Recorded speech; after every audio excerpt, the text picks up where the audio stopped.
No DQ Galaxy. We are live with the NoDQ.com recap of AEW Dynamite for Wednesday, April 20th, 420. AEW Dynamite, April 20th. Shout out to everybody watching this, whether it's live or on demand. I appreciate your viewership and support. Let's get right into it. We had a big announcement from Tony Khan, but we kicked off Dynamite with wrestling action, of course. CM Punk versus Dustin Rhodes. First ever one-on-one match between these two. Makes sense to put CM Punk in the opening segment. This is starting to become a pattern, but typically the first quarter of Dynamite does the best with the whole lead-in from The Big Bang Theory. Why not put CM Punk in the opening segment? Very good match here between the two of these guys. Just a straight-up old-school wrestling match. No crazy dives or gimmicks. Just two guys having a good, solid, technical wrestling match. They had some mat wrestling. You had the showmanship. You had the sportsmanship with the handshakes, dueling chants. Dustin was selling his knee, and Punk worked over the knee for a while, but Dustin was able to stay in the fight. However, he did some punches on the top, and his knee gave out on him. He did manage to hit the code red, which CM Punk kicked out of. CM Punk put on the figure four. Dustin was able to reverse it, but Punk grabbed the rope. Crowd was chanting, "This is awesome." Dustin hit the crossroads and then hit a pile driver, but CM Punk once again kicked out. CM Punk tried to hit the GTS, but could not do it. However, he managed to modify that situation into a pinning combination, and he did get the 1-2-3 victory over a very game Dustin Rhodes. Afterwards, Dustin showed him respect, raised his hand. CM Punk picks up another win, continuing his momentum in AEW. And as Punk was coming up to the stage to take his leave, we had the world champion, Hangman Adam Page, show up. We had a little stare down between the two of them with the AEW world title graphic in the background up on the screen. So it looks like this will, in fact, be the main event of the 2022 Double or Nothing pay-per-view in Las Vegas. It has been moving in that direction now for a while, and this certainly seems to be an indication that this will be the main event.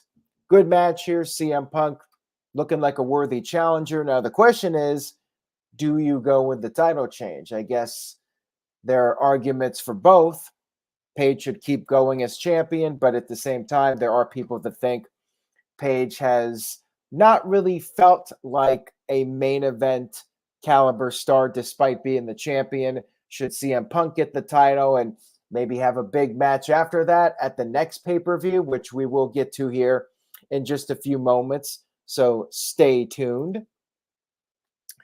We had footage shown from earlier in the day of Wardlow arriving to the arena.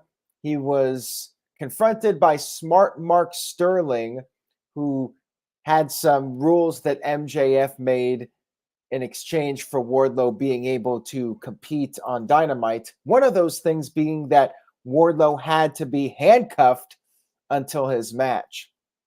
Man, if I'm Wardlow, I'm just going to break the handcuffs, but he did not. He let them put on the handcuffs, and he let the security escort him to the closet, which was apparently his locker room for the evening. We then had a 6-man tag team match. We had the Blackpool Combat Club versus Dante Martin, Lee Moriarty, and Brock Anderson. 3 young upstarts. I guess Wheeler Yuta is an upstart, but now he has upgraded to being aligned with 2 veterans. William Regal was on commentary. Decent match here. Not a whole lot to it. This match did take place in Lee Moriarty's hometown, Pittsburgh, Pennsylvania, also the hometown of Britt Baker. And he did get a little bit of offense. He got a hot tag, but it was basically a showcase match for the BCC. The young guys did get a little bit of offense in, mostly Lee, but then Dante Martin tagged in. BCC took control, kicking in some heads, elbow strikes, and then Moxley finished off Dante with the paradigm shift.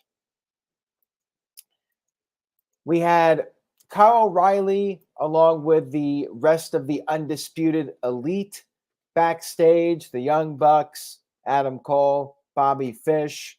They were all there. And O'Reilly said that they need to start turning things around. They've been losing. And then Adam Cole said that as a team, they cannot be stopped. So he proposed that the Undisputed Elite have an open challenge on next week's Dynamite.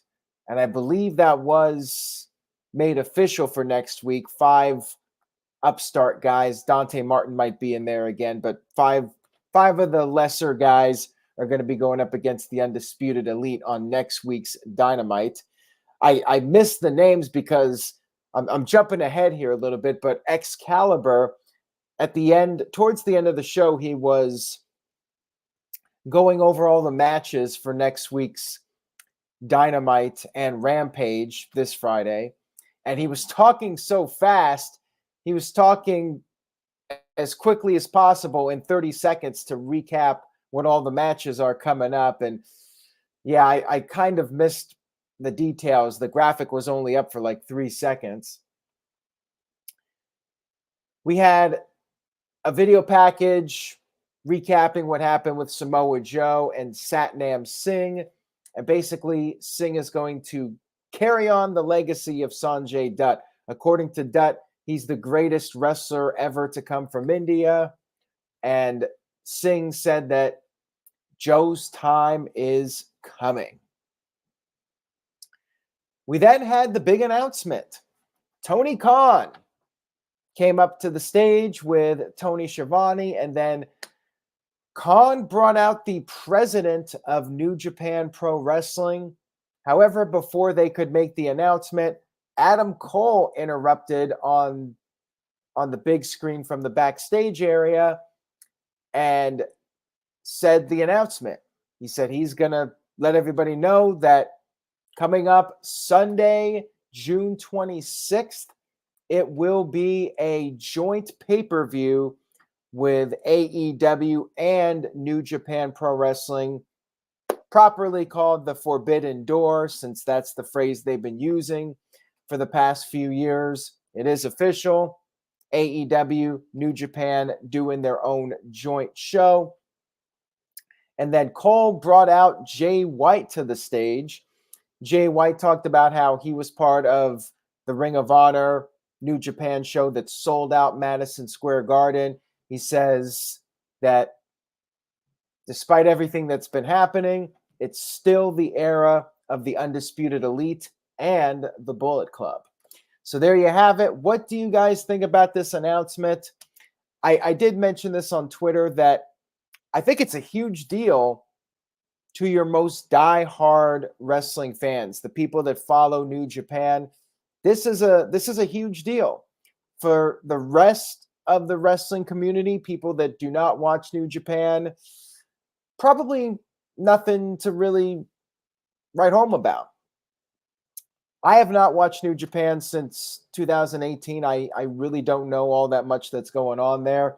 And I'm sure it'll be a really good show. In terms of the wrestling, you know they're going to be putting out those 5-6 star matches that everybody loves. I'm sure Jargo will be happy about this show. But for me, I'm kind of like, okay, it's fine. Like, I remember back in the day, they did the 1995 Starrcade with New Japan wrestlers. It was basically a New Japan / WCW show. It was officially a WCW show, but almost all the matches included New Japan superstars. And I was not into that pay-per-view. Like, I really did not care about it. To me, it was like a throwaway pay-per-view back in the day. And that had, top WCW guys going up against New Japan guys. Now, of course, now it's a bit different. New Japan does have a bigger presence in the United States than it did in 1995. But still, I don't think I would have hyped this up as a huge announcement. I think I would have just gone out there and said, we have an announcement. We're doing this joint show, rather than call it a huge announcement and hype it up on TV. Just my opinion, though. But it is a big deal to those diehard fans and the target audience. I think they're probably going to sell out the United Center in Chicago. They'll probably draw a pretty good pay-per-view buy rate. Not sure if it's going to do the kind of numbers that typical AEW pay-per-views draw, and especially coming 1 month or 2 months after Double or Nothing. Actually, 1 month, yeah, because Double or Nothing is the end of May. So it's literally a month later. They're going to try to get people to spend another $50 after spending $50 on Double or Nothing. We'll see. I still think they'll do a pretty good number with that, regardless of back-to-back. But you have to wonder if it will hurt Double or Nothing a little bit, because you might have some fans out there be like, well, if I'm only getting one pay-per-view, maybe I'm going to get the New Japan pay-per-view instead. And also Chicago. I do think they will sell out, but they always do all out in Chicago, and they could end up burning out the fans that are in Chicago. Now, with that New Japan show, I do think it will be a lot of traveling fans. So it might not necessarily affect All Out that much. But, when you run the same market many times in a short period, it's going to affect people's bottom line at some point, and people will have to start picking and choosing which show they want to attend or which show they want to purchase on pay-per-view. $50 for most of us, that's a pretty decent amount of money. And this will be a real test for AEW, going back to back with pay-per-views and seeing what kind of numbers they can draw. So that was the big announcement.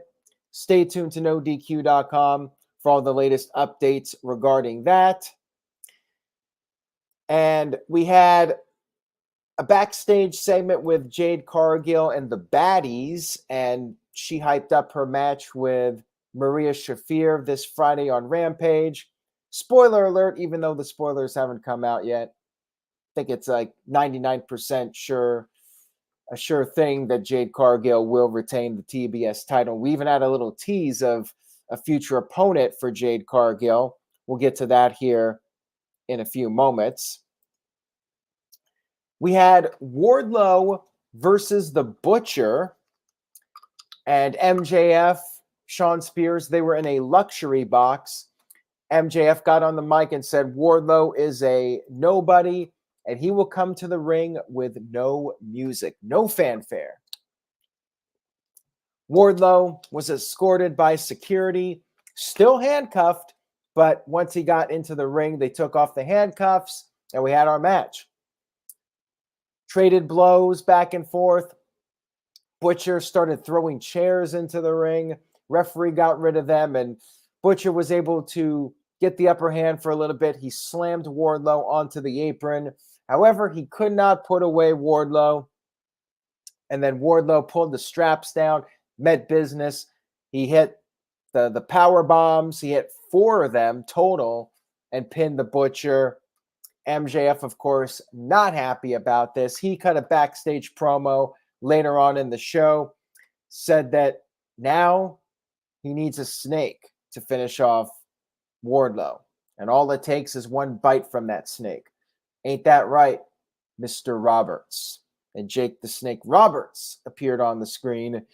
MJF gave Jake some money, but then Lance Archer, who is represented by Jake Roberts, stormed into the room, said he doesn't need the money. He just wants to fight Wardlow and beat him up. So Lance Archer going to be the next guy that attempts to take down Wardlow on behalf of MJF. We had a little promo for Eddie Kingston versus Daniel Garcia on AEW Rampage. All of the Jericho Appreciation Society guys and Pride and Powerful, they're all going to be banned from ringside for that match. Then we had Kyle O'Reilly, Cool Cat Kyle, up against Jungle Boy in an Owen Hart qualifier match. Pretty good match here between the two of them. Kyle got the momentum early on, worked over Jungle Boy for a while, and they brawled on the outside of the ring. Jungle Boy caught him with a lariat, and he built up some momentum. He suplexed Kyle into the corner, got Kyle in the Tree of Woe position, and stomped the mud hole in Kyle.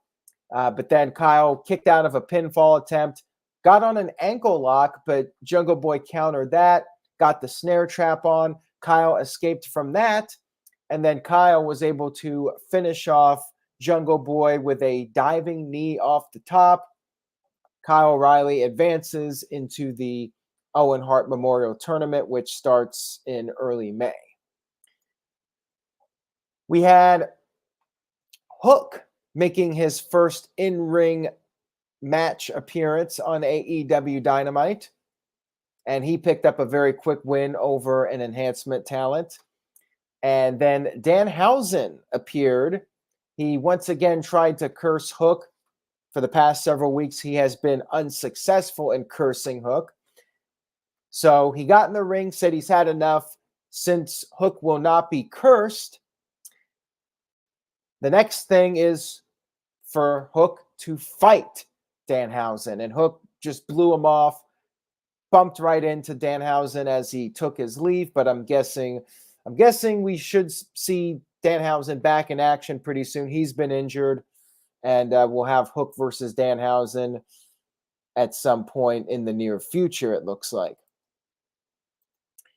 We had a video package for the AEW Women's Champion, Thunder Rosa.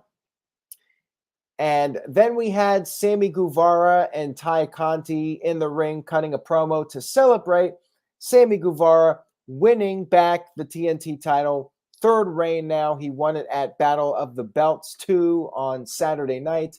Said he loves Ty Conti, loves the fans that still cheer for him. But as far as the rest of the people go, why? Why are they booing him? Is it because his girlfriend is hotter than theirs? He had 2 words for them: be mad. We then had the Men of the Hour interrupt Scorpio Sky. And by the way, I forgot to mention earlier on, Frankie Kazarian was interviewed talking about possibly getting a TNT title match, but Scorpio Sky interrupted, talked about their history, and had a favor for Frankie, asked Frankie to wait just a little bit longer to go for the TNT title. Scorpio wants to win it back from Sammy, and then he promised to give Frankie the first shot, and Frankie said he'll always have Scorpio's back. Then we got to this segment where Scorpio interrupted and basically said, screw Sammy. And then he passed over the mic to Ethan Page, who trash talked a little bit. And then Dan Lambert called Sammy a high school douchebag who can't keep his tongue out of his girlfriend's mouth. And he pretty much threatened Sammy Guevara to give Scorpio a rematch, or else Sammy will get a pounding that Ty Conti can only dream about.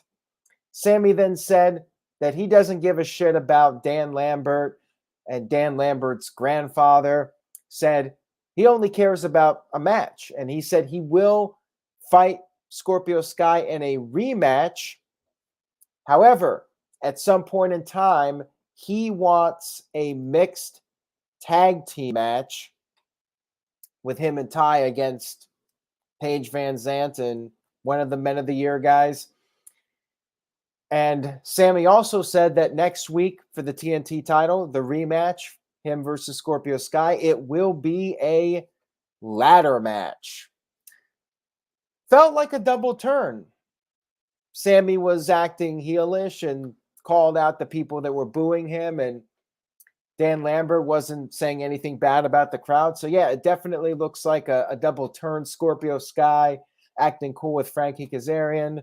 I mean, this is the direction I think they need to go with the whole Sammy Guevara, Ty Conti thing.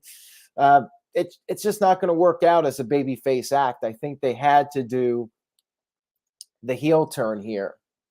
But where it goes from here, that remains to be seen. The ladder match takes place next week, and that's that. Should be a good one. We had a House of Black promo again. Just seems like every week it's a House of Black promo. By the way, has Buddy Murphy even had a match on Dynamite? I know he had a match on Rampage, the one that Eric Redbeard was in, but I feel like he hasn't even competed on Dynamite. But I guess next week something's going to happen. Malachi Black said next week the sun dies. Does that mean something's going to happen to Dustin Rhodes or Brock Anderson or one of the Ass Boys? I would think one of the second generation wrestlers is going to get it next week.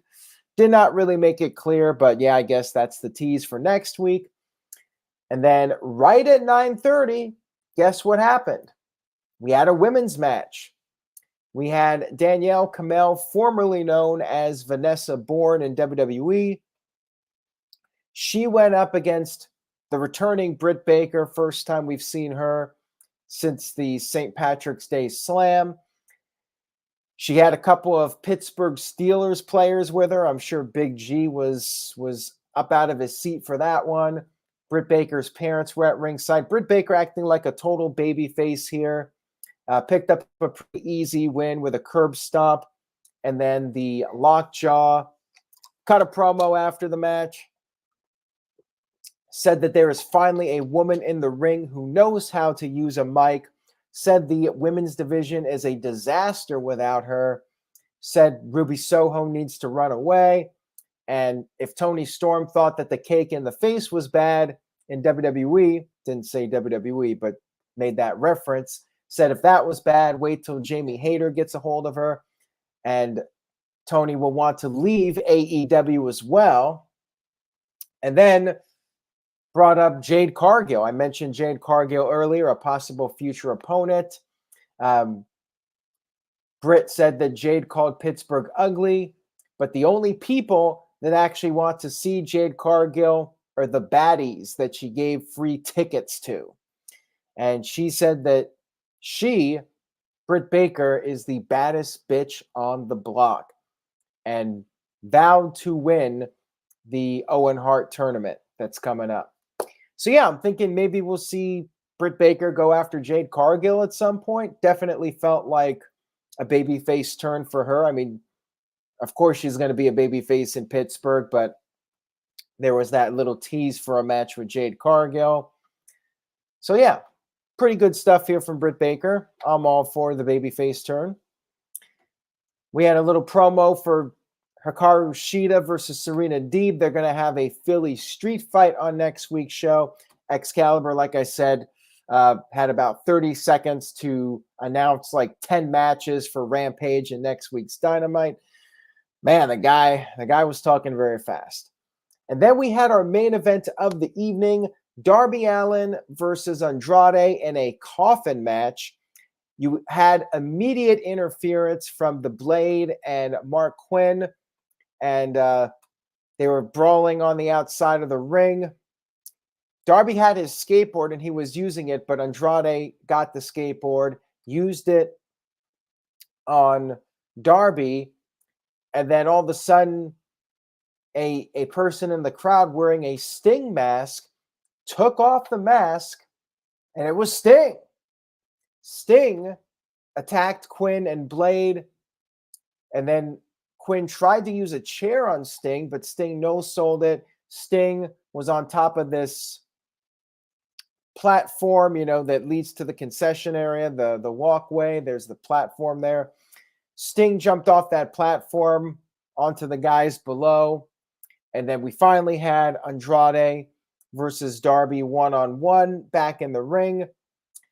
And apparently there were thumbtacks hooked up to the coffin lid because Andrade tried to grab the lid and he was acting like he cut his finger. And sure enough, there were in fact thumbtacks there. And Darby had to sacrifice his arm to avoid the lid being shut on him. And they fought up on the stage. Darby was slammed onto a steel platform that was next to the stage. Then they went back to the ringside area. Andrade was trying to rip off the lid, and as he was doing this, that gave Darby the ability to regain his composure.